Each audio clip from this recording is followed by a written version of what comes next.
NASA gave a fundamental knowledge. Pluto isn't what you think. What is NASA proposing here? Are they inferring the latest divulgences from the New Horizons space probe, which shows that odd things are occurring on Pluto's surface? One of the dangerous pictures, for sure, shows something that appears to drift across the outer layer of Pluto. This raises disturbing questions about whether some kind of high-level, dark life exists on this faraway world, or are we dealing with an effectively recognizable topographical brand name? Pluto may be barely anything, but the accounts it holds to tell are huge, furthermore, stacked with surprises.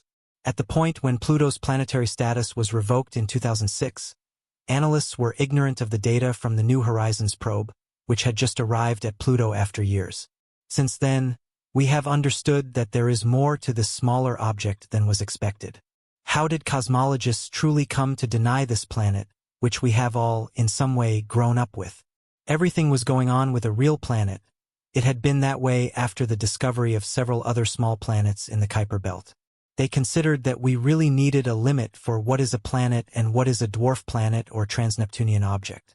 How did astronomers deny Pluto? It scored points for its size and round shape, but the planet shares its orbit with several other things. The orbit is, therefore, not considered to be perfect, and this was the defense for why Pluto was not commonly associated with the other massive planets in the planetary system.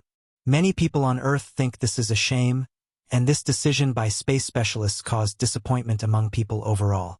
Pluto, now not a planet, was a dangerous thought for some.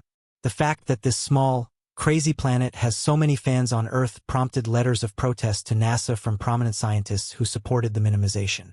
Honestly, even state-run organizations got letters from residents requesting Pluto to be a planet again.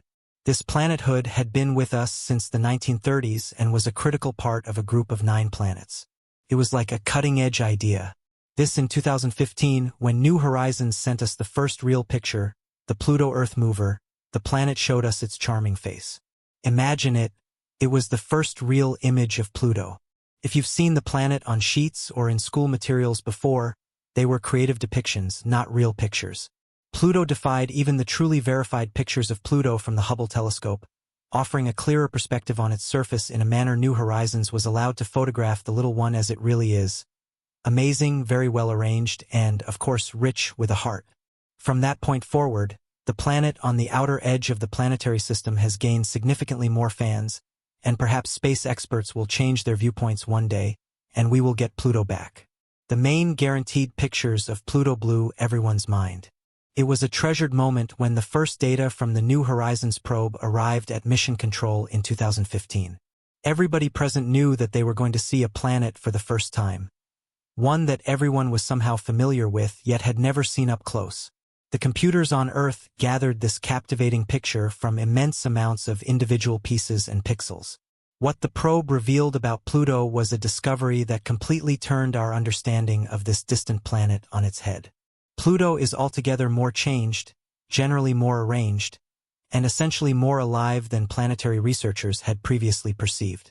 In addition, the little planet appeared to be shrouded in pleasant features and maybe even significantly more regular eccentricities that nobody had expected.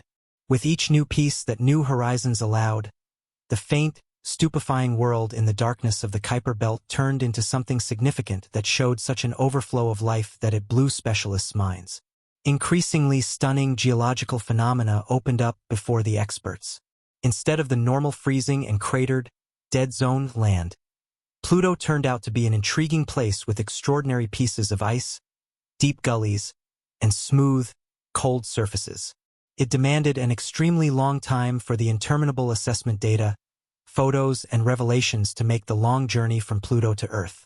Since 2015, we have been flabbergasted, essentially a time or two, with new, captivating viewpoints of Pluto.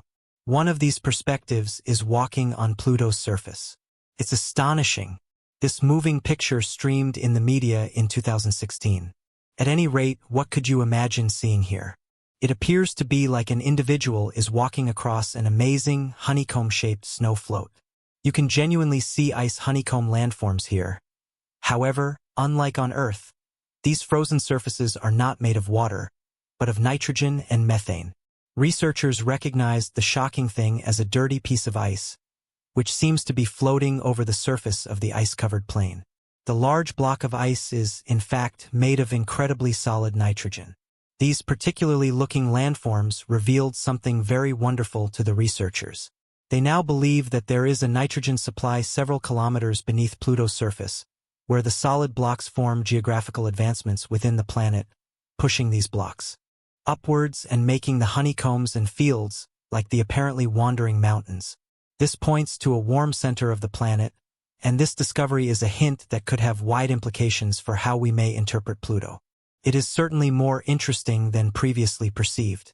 Land development from heat, alongside changes in surface plans, shows a sort of aliveness that suggests we have misjudged Pluto. This smaller object shows some thought as well as fire in it, and that would without a doubt suggest that there are pockets of liquid inside Pluto that seem to be like oceans or magma.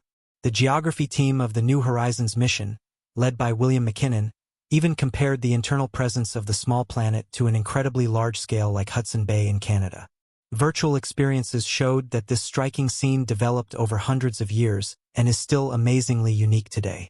Could you see the specific X on the right beneath the stew mass? This plan was probably made by sublimation, a process in which a substance changes directly from a solid to a gaseous state, and the liquid stage evaporates. These cycles occur due to the extreme temperatures on Pluto, jumbling geological cycles and natural eccentricities in a dead world. Christmas in the snow on Pluto. Does that sound insane to you? Well, it's a reality. Pluto truly is a secret. The New Horizons mission revealed interesting pieces of the climate and occasional changes on this planet. Pluto, which orbits neglected, distant regions of the Kuiper Belt, has a climate, a thin layer of nitrogen, methane, and carbon monoxide that changes drastically depending on how close or far Pluto is from the Sun. The changes affect the environment as well as the surface conditions of the dwarf planet. One particularly bright aspect of the natural variables is snow on Pluto. This snow contains primarily frozen nitrogen and methane, unlike Earth, where snow forms only from water. The extremely low temperatures on Pluto cause the more unstable gases, nitrogen and methane, to accumulate and fall as remarkable snow. All of these associations shape and invigorate Pluto's surface by covering the landscape with new deposits. These disturbances drive other geological developments, like cold movement and perhaps cryovolcanic cycles. The New Horizons research also showed that these seasonal cycles are closely tied to barometric pressure. When Pluto is nearest to the Sun, the little light is enough to heat up the dwarf planet's atmosphere, causing it to expand slightly and rise. When Pluto moves farther from the Sun again, the environment freezes and sinks back to the surface. This idiosyncrasy leads to a striking anomaly. When Pluto's environment gathers, it could literally snow, with snow made of nitrogen and methane. The variations in surface brightness and the distribution of coal deposits further suggest that practically all surface features, and thus scenes on Pluto, are connected to these environmental cycles. Since Pluto's mountains are not made of rock, but of ice, which is entirely versatile on this world, the whole surface moves significantly more than that of our Earth. For example, what does Pluto's heart contain? Who might have guessed that Pluto's heart isn't simply a warm engraving? In spite of its distinctive appearance, this region is also perhaps one of the most astounding districts on Pluto. Previously considered Sputnik Planitia, the Sputnik Planitia region is named after the first artificial satellite, Sputnik 1, which the Soviet Union sent into space in 1957. This huge heart-shaped ice surface extends across an area of around 1,000 kilometers and consists mainly of nitrogen ice, with traces of frozen methane and carbon monoxide. The bright, almost perfect surface of Sputnik Planitia forms a sharp contrast to the darker, more complicated areas around it. Geographically, Sputnik Planitia is a colossal impact structure that was most likely later modified by volcanic cycles. Not by the standard volcanic movement on Earth, where magma rises from the planet's interior. Cryovolcanism on Pluto involves cold materials rising from the dwarf planet's interior to the surface. The heat sources inside Pluto cause nitrogen and other volatile substances to heat up and push upwards, where they freeze and form special arrangements like this one. Sputnik Planitia is strikingly level, which leads researchers to believe that the frozen surface is constantly being renewed by internal cycles. It's likely convection processes inside the ice sheet that form these scenes. Researchers anticipate that there may be a range of liquid water beneath the smooth ice sheet of Sputnik Planitia, which is kept liquid by the heat inside Pluto. Researchers wonder whether forms of life can exist in the subglacial ocean, but it's not entirely impossible. Charon. What role does Charon play?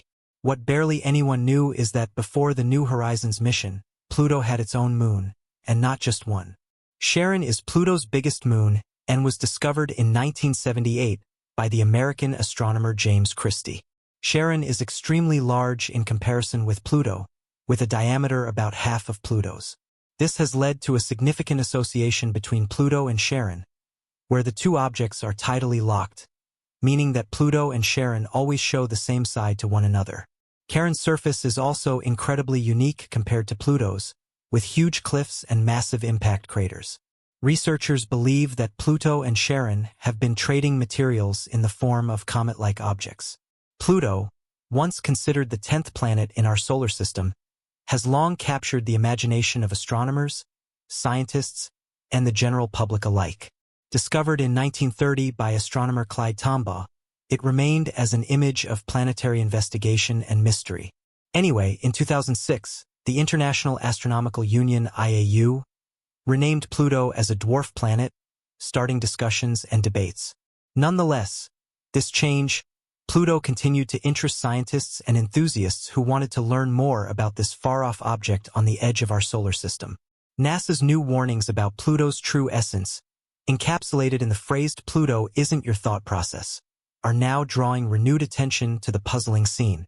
This phrase, often combined with compelling statements about the dwarf planet's intricacy and importance, hints at discoveries that have emerged through the latest mission's observations and research.